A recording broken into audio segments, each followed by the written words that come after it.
안녕하십니까. 인문학연구소 인연입니다.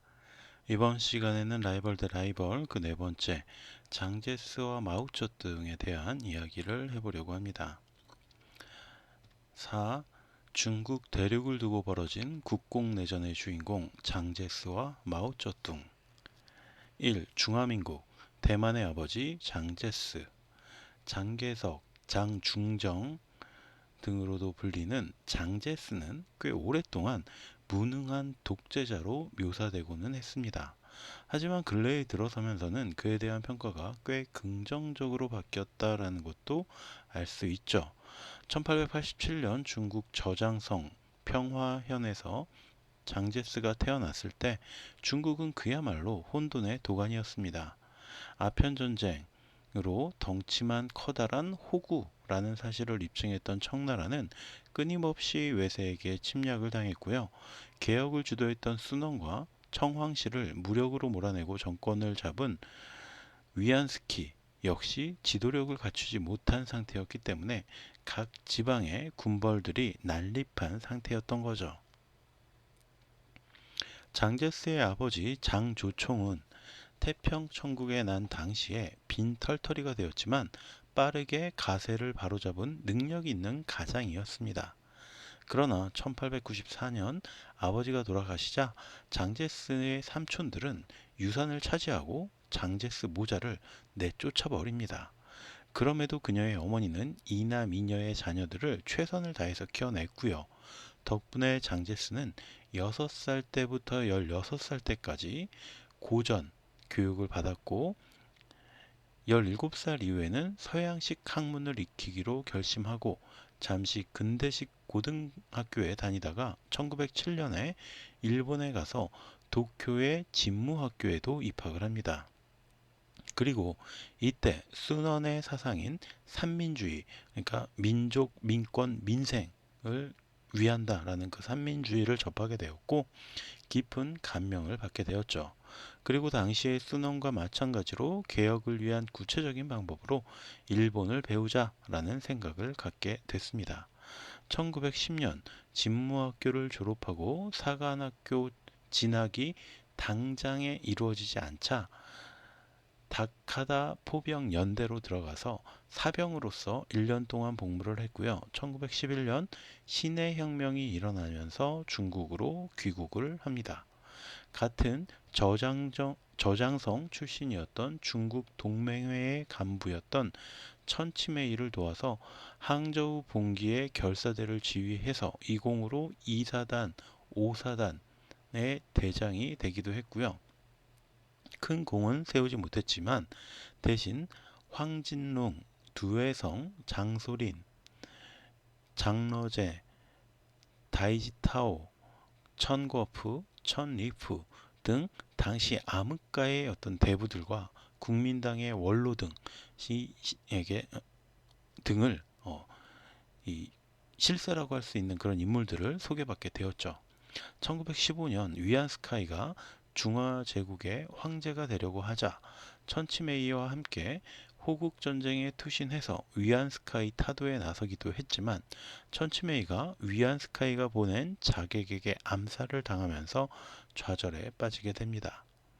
1920년부터는 순원의 경호를 맡으면서 신임을 얻게 되었고요. 그의 지시에 따라서 일본, 만주, 러시아 등을 오가면서 정세 파악의 임무 등을 수행을 했고요.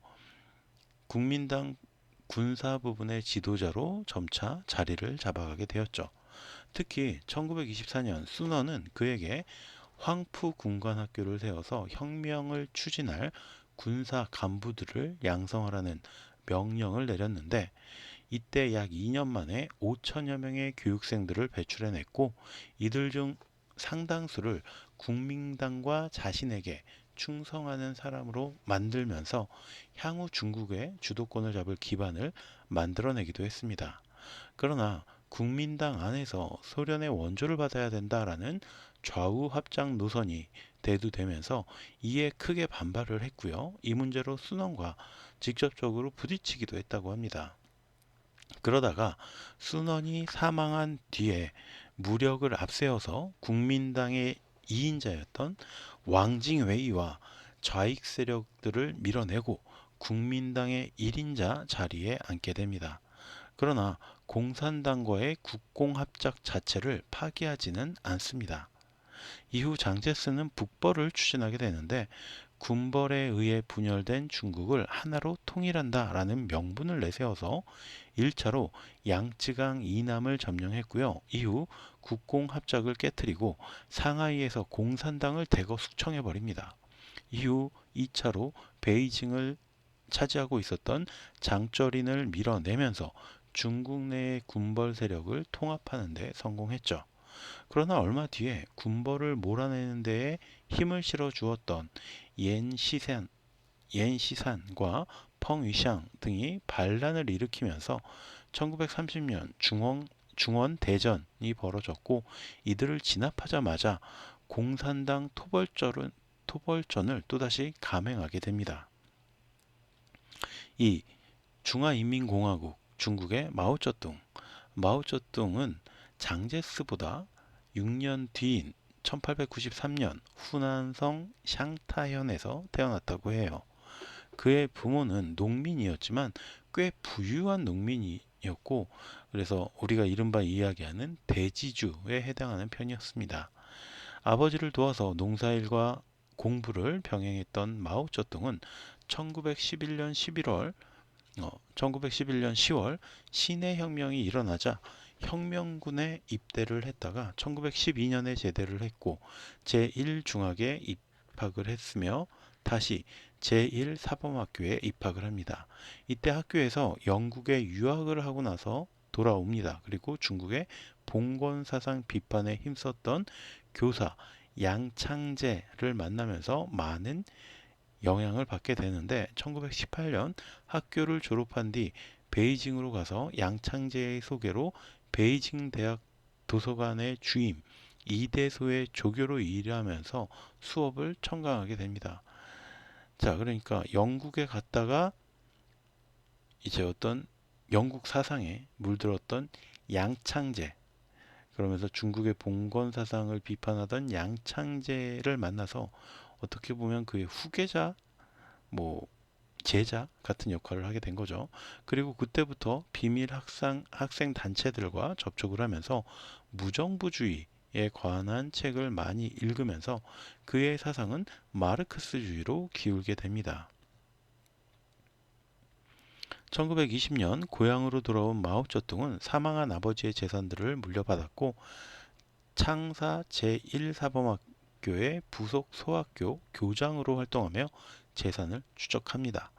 이후 양창치의 딸 양윤혜와 결혼을 한 뒤에 1921년 중국 공산당 창당에 후난성 대표로 참여하면서 창립 멤버가 됩니다. 그러니까 공산당 창립 멤버가 된 거예요. 1924년 국공합작이 이루어지자 공산당 중앙위원, 국민당 제1기 후보, 중앙집행위원, 선전부장 대리, 중앙농민운동 강습소장, 정치주보사장 등을 겸임했고요. 1926년 장제스가 군벌 타도를 외치며 북벌을 개시하자 마오쩌둥은 상하이로 피신을 합니다. 이후 공산당은 보복을 위해서 1927년 8월 1일 난창 폭동을 일으켰지만 처참하게 실패를 했고 9월 9일 마오쩌둥도 고향인 후난성에서 추수폭동을 일으켜서 장사의 점령을 시도했지만 국민혁명군에게 완패를 했고 그 역시 사로잡히게 됩니다. 그러다가 감시가 소홀한 틈을 타서 도주에 성공했고 이후 패잔병들을 규합해서 후난성 남방에 있는 장시성으로 도피, 진강산에서 세력들을 다시 규합해서 정강산 투쟁을 전개합니다. 이후에 자신들을 중국 공농 홍군이라고 자칭했습니다. 그래서 이후에는 그냥 홍군이라고 불리죠. 중국 공산당은 1930년 창사폭동을 일으켰지만 역시 또 실패를 했고요. 이때 마오쩌둥의 부인이었던 양카이우가 후난성 정부 주석 허젠의 지시로 체포되어서 총살을 당하게 됐습니다. 그러니까 첫 번째 부인은 자신의 어떤 사상의 스승이었던 그 양창치의 딸이었죠. 근데 그 딸하고의 결혼하고 나서 어, 결국 마오쩌둥 때문에 그 딸이 사망을 한 거예요. 부인이 되었다가. 마오쩌둥은 이 사건 이후 중앙공산당의 무모한 폭동 노선에서 소극적으로 참여하면서 이 자신만의 세력을 키워가게 됩니다. 그러니까 계속 되지도 않는 폭동만 일으키는 중국 공산당에게 약간 환멸을 느꼈던 것 같아요. 국민정부도 이런 사실을 알고 토벌대를 보냈지만 일본이 끊임없이 청나라의 야욕을 드러내고 있었기 때문에 주력을 파견하지는 못했고요. 결국 마오쩌둥은 자신들을 공격한 지방군들에게 승리하며 더 큰 세력을 일으켜내게 됩니다. 이에 고무된 마오쩌둥은 1931년 중화소비에트 공화국의 건설을 선포하면서 주석으로 추대가 되었고요. 이후 부전사변을 통해서 반대파들을 무참하게 숙청하기 시작합니다. 그러나 이런 그의 행동에 대해서 당시 공산당을 이끌고 있었던 소련 유학파와 국제파의 인물들은 반발을 했고 마오쩌둥은 우경 군사 기회주의자로 몰아붙여서 당권을 박탈시킵니다. 그러나 이후 공산당이 연달아 패배하면서 국민당에게 뭔가 탈출을 해야 돼요. 국민당에게 패배를 하면서 공산당이 계속해서 국민당에게 패배하면서 탈출을 해야 되니까 누구를 다시 불러들이냐? 마오쩌둥을 불러들인 거죠. 그는 1934년 10월 루이진에서 산시성 예난지 1만 2,500km에 이르는 대장정을 펼치면서 구이저우성에서 열린 쭈니 회의에서 당 지도권을 장악하는 데 성공합니다. 그러니까 사람들을 이끌고 1만 2,000km를 걸은 거예요. 그러면서 자신의 인지도를 확실하게 정립한 거죠. 그래가지고 당 지도권, 공산당의 지도권을 휘어잡는 데 성공을 한 겁니다. 그 전까지는 공산당의 약간 변방 세력이라 할까? 뭐 그런 역할이었는데 이제 중심 세력이 된 거죠. 이후 마오쩌둥은 소련 유학파들을 몰아내고 공산당의 실권을 장악하는 데 성공합니다. 3. 제2차 국공합작 그리고 내전. 각자 국민당과 공산당의 최고 지도자 자리에 오른 장제스와 마오쩌둥은 끊임없는 일본의 침탈에 맞서기 위해 손을 잡게 됩니다. 1931년 만주사변을 바탕으로 만주국이란 괴뢰국을 앞세웠던 일본의 끝없는 영토 침략을 어, 일본이 끝없이 이 중국 영토를 침략하기 위해서 공을 들였기 때문이죠. 이 과정에서 국공합작에 반대했던 장제스가 봉천군벌의 수장이었던 장쉐랑에게 감금을 당하는 사건이 일어나기도 했지만 어쨌든 결국 이 장제스와 마오쩌둥은 일본을 몰아내는 데에는 우리가 합작을 하자라고 합의를 한 거죠. 그리고 여기서부터 두 사람의 명암이 뒤바뀌기 시작합니다. 중일전쟁이 발발하자 초반에 장제스는 소극적인 모습을 보입니다. 아직은 힘이 부족하니까 힘을 좀 더 키우는데 집중을 하려고 했던 거죠. 그러나 당시 일본은 폭주를 하고 있었고 장제스 역시 초반의 계획을 수정하고 전면적인 항쟁을 시작합니다. 물론 초반의 전략적인 실수로 화북과 동해안의 핵심 공업 지역을 모두 잃고 충칭으로 피난을 가기도 했지만 그는 물자 부족과 왕징웨이 등의 배신에도 불구하고 중국의 정신적 지주로 군림하면서 8년에 걸친 기나긴 항일 전쟁을 지도하면서 마침내 승리를 이룩해냅니다. 그러나 그 대신 2,300만에 달하던 사망자와 6천억 달러에 달하는 막대한 대가를 치러야만 했던 거죠. 그러나 마오쩌둥은 장제스와는 달랐습니다.